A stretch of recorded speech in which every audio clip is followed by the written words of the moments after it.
Hello friends, in this session we will discuss about culture media and culture methods.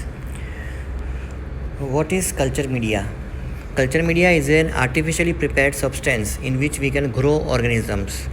And why do we want to grow organisms? We want to grow them because so that we can identify them, we can identify their properties, we can do diagnosis of diseases, we can do research on microorganisms, prepare vaccines, etc. purposes. So for multiple purposes we need to grow them, and for growing them we use some medias, some growth materials. They are known as culture medias, right?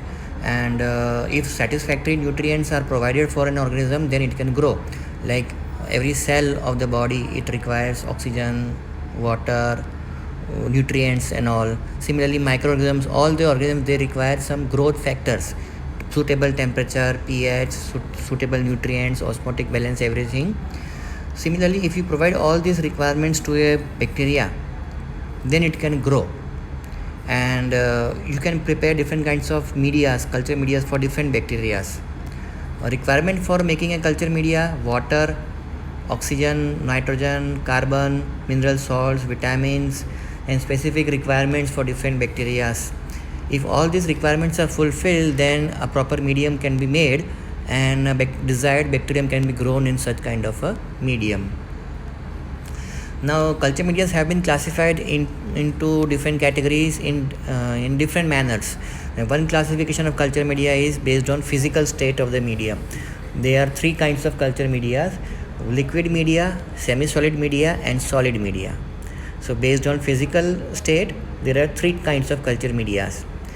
Then based on oxygen requirement, there are two kinds of media. One is anaerobic media and one is aerobic media. Aerobic media which require oxygen, and anaerobic media without oxygen. Then based on nutritional requirement, you can divide them into simple media, synthetic media, special media, right? Special media are for some special purpose. Now, what is simple media? Simple media or basal media? Basal media means those media which provide basic nutrients. The basic nutrients are minimum nutrients which are required by an ordinary bacteria to grow: carbon, hydrogen, oxygen, nitrogen, vitamins, minerals at a basal level, basic level. Such kind of media are called simple media. So peptone water is an example, nutrient broth is an example, glucose broth, nutrient agar. So liquid and solid media both are there in simple media. Liquid वाला है broth, उसको broth बोलते हैं, और solid वाले को अगार बोलते हैं, क्योंकि उसमें अगार पाउडर करके एक सब्सटेंस डाला जाता है जिससे वो मीडियम सॉलिडिफाई होता है. तो सॉलिड और लिक्विड मीडिया दोनों के बीच में डिफरेंस यही है कि सॉलिड मीडिया में अगार डालते हैं जिसकी वजह से वो सॉलिड हो जाता है, और लिक्विड मीडिया में अगार नहीं डाला जाता. ठीक है. So several examples of simple media are peptone water, nutrient broth, glucose broth, nutrient agar. If we reduce the concentration of agar from 2% to 0.2 to 0.5%, then semi-solid medium will be formed.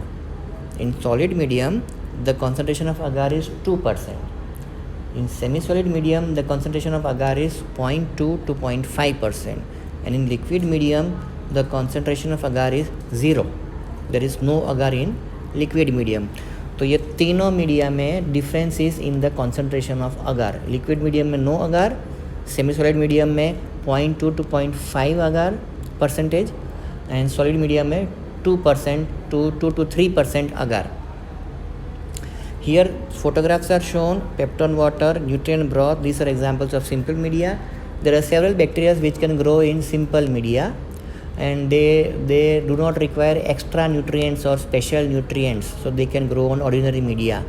Example: Staphylococcus, E. coli, Klebsiella. These are all, they can grow on simple media or basal media. Nutrient agar is also an example of simple media. तो nutrient agar हो गया solid medium, और ये peptone water और nutrient broth हो गए liquid media. फिर synthetic और defined media. Defined media are those media in which the exact composition of the medium is known, and they are used for various purposes. What is special media? तो special media means some particular special purpose के लिए वो media बनाए जाते हैं, उसको बोलते हैं स्पेशल मीडिया।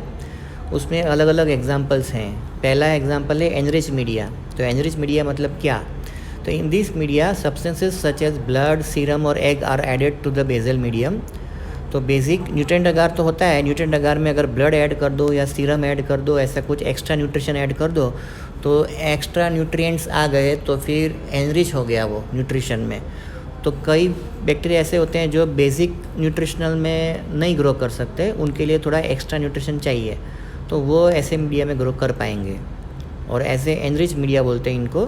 तो ऐसे मीडियाज़ के एग्जांपल हैं blood agar, chocolate agar, Loeffler serum slope, Lowenstein Jensen medium etcetera.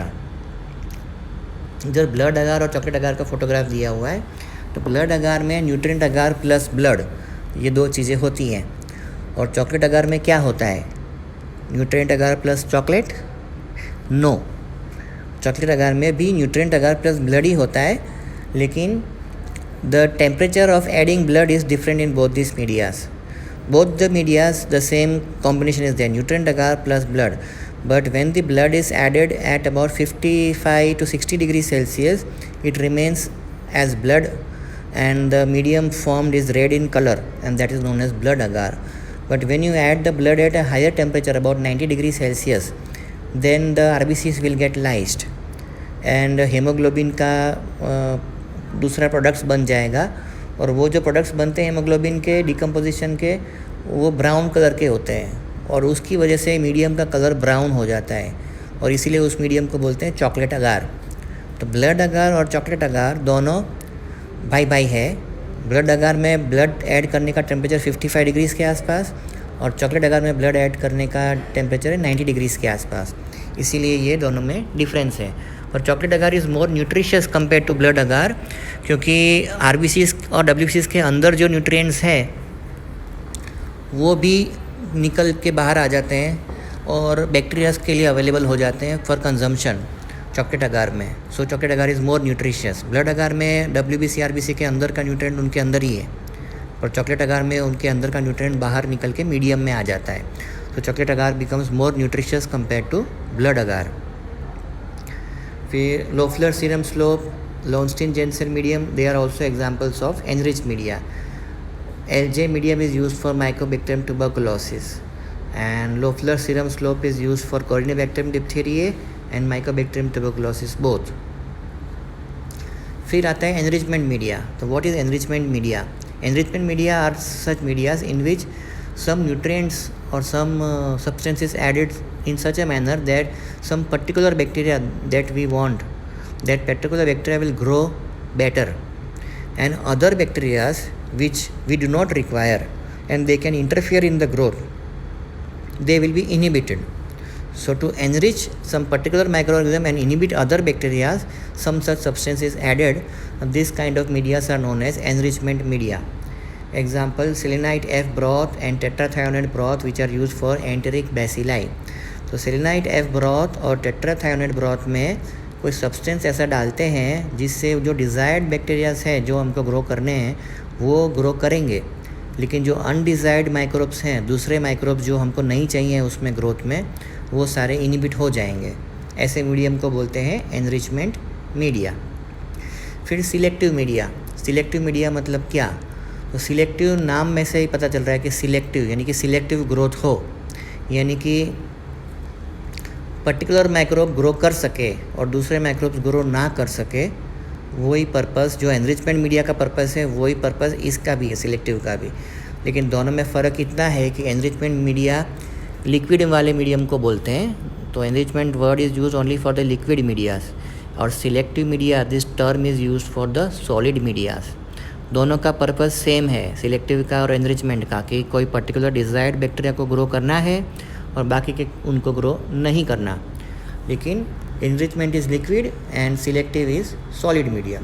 तो सिलेक्टिव अगार के एग्जांपल में deoxycholate citrate agar used for dysentery bacilli और TCBS agar used for vibrio cholera.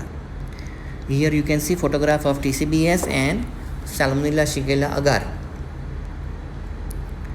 फिर differential media. What is differential media? Media which can be used to differentiate between two kinds of organisms. Such medias are called differential medias. Example, McConkey agar. McConkey agar is used for gram-negative bacilli. Now in these gram-negative bacilli, there are two kinds of bacteria, some which will ferment lactose and some which will not ferment lactose. So to differentiate between these two categories, lactose fermenters and lactose non-fermenters, differential media known as MacConkey agar is used. इस मीडियम में एक indicator डालते हैं, pH indicator, और bacterias को grow करते हैं. तो जो बैक्टीरियाज लैक्टोज को कंज्यूम करते हैं, उसको फर्मेंट करते हैं, वो पर्टिकुलर कलर की कॉलोनीज देंगे, और जो नहीं फर्मेंट करते वो दूसरे कलर की कॉलोनीज देते हैं. यहाँ पे फिगर में आप देख सकते हो कि पिंक कॉलोनीज जिन्होंने दिया है वो ई कोलाई लिखा हुआ है, तो वो लैक्टोज फर्मेंट करते हैं ई कोलाई, और वो इस मीडियम में इंडिकेटर ऐसा डाला हुआ है कि lactose fermenter will show pink colour और non lactose fermenter will show pale coloured colonies. So pink और पेल ऐसे दो कलर की कॉलोनीज आ जाएंगी लैक्टोज फर्मेंटर और लैक्टोज नॉन फर्मेंटर्स की. तो this way we can differentiate between two categories of bacterias, lactose fermenter and lactose non fermenter. ठीक है. फिर इंडिकेटर मीडिया. इंडिकेटर मीडिया मतलब क्या? A media which contains some indicator which indicates some particular property of the bacterium. Such medium is called indicator medium. Example, Wilson and Blair medium. तो Wilson and Blair medium में sulphide डाला होता है, और वो sulphide की वजह से जो भी बैक्टीरियाज हैं उसको कंज्यूम करते हैं वो ब्लैक कलर की कॉलोनीज देते हैं. तो वो उनकी property indicator medium Wilson Blair पे वो डेमोस्ट्रेट कर सकते हैं, और जो सल्फाइड कंज्यूम नहीं करते वो ग्रीन कलर की कॉलोनीज देते हैं. वैसे potassium tellurite agar in McLeod medium, TCH tellurite chocolate agar. फिर neutral red is added in MacConkey agar as an indicator for lactose fermentation. देखो, मैककॉन्की अगार का फोटोग्राफ है, विल्सन एंड ब्लेयर का photograph है.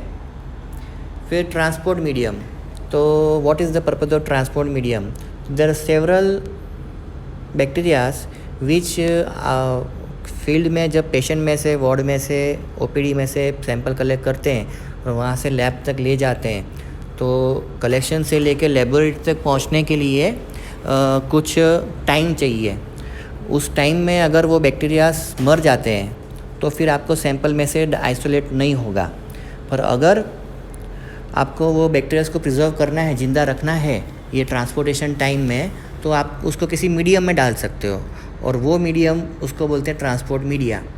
यानी कि ट्रांसपोर्ट मीडिया का purpose ये है कि सैंपल कलेक्शन से लेके लेबोरेटरी तक वो सैंपल में बैक्टीरिया ज़िंदा रहे, जिससे कि आप जो लेबोरेटरी में प्रोसेस करें तो वो आप उसको ग्रो कर सको. Example, Stuart medium is use for gonococcus, alkaline peptone water, VR medium are use for vibrio cholera. फिर एनारोबिक मीडियास है. एनारोबिक मीडियास में जो एनारोबिक बैक्टीरियाज को ग्रो करने के लिए चाहिए, ऐसे मीडियास को बोलते हैं anaerobic medias. Example, Robertson cook meat medium, thioglycolate broth, they are anaerobic medias.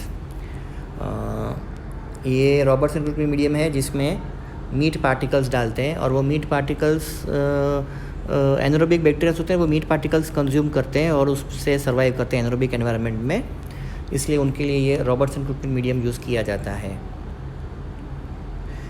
फिर next portion is culture methods. वो अपन लोग पार्ट 2 में लेंगे. This part 1 was about various culture medias. उसमें अपन ने देखा कि उसका कॉम्पोजिशन क्या होता है कल्चर मीडिया का, और different types of culture media देखे, सिंपल मीडिया, स्पेशल मीडिया, फिर semi solid media, solid media, liquid media, aerobic media, anaerobic media, ये सब. नेक्स्ट पोर्शन में अपन लोग कल्चर मेथड्स देखेंगे. Thank you.